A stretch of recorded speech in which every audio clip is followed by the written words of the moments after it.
what do you think of, let's start with today's events, where Japan moves on because they had fewer yellow cards than Senegal, the fair play tiebreaker. Do you think that is a fair way to have a tiebreaker in the World Cup, Alexi? Well, I was actually having a conversation with someone who was arguing that it should be based on encouraging more attacking and creative type of plays, and therefore it should be on, I don't know, the most shots or the most corners or something like that.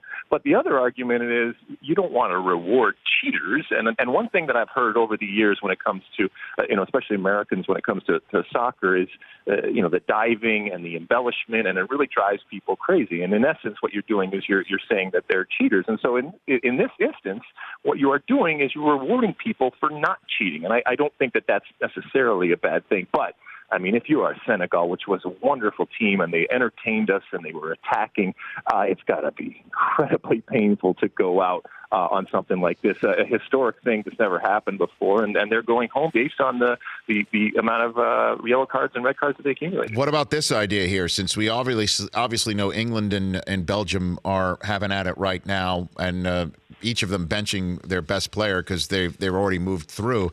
We already know Japan is going to be taking on England or Belgium in the round of 16 at 2 p.m. Eastern time in Rostov. We already know that Japan's there. So if it would have been either Japan or Senegal, what about flying both those sides to the city where they're going to be playing in a couple days and having penalty kicks? I mean, I know that sounds ridiculous, but why not doing something like that instead of just on yellow cards, Alexi?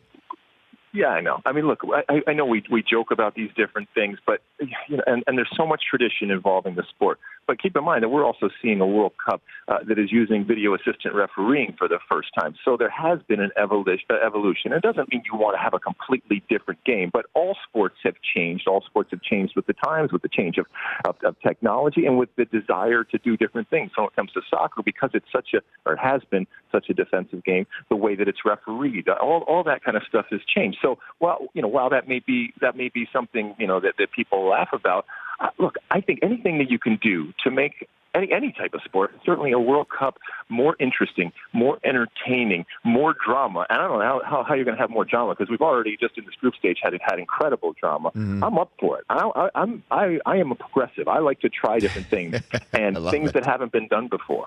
The Rich Eisen Show, weekdays at noon Eastern on Audience.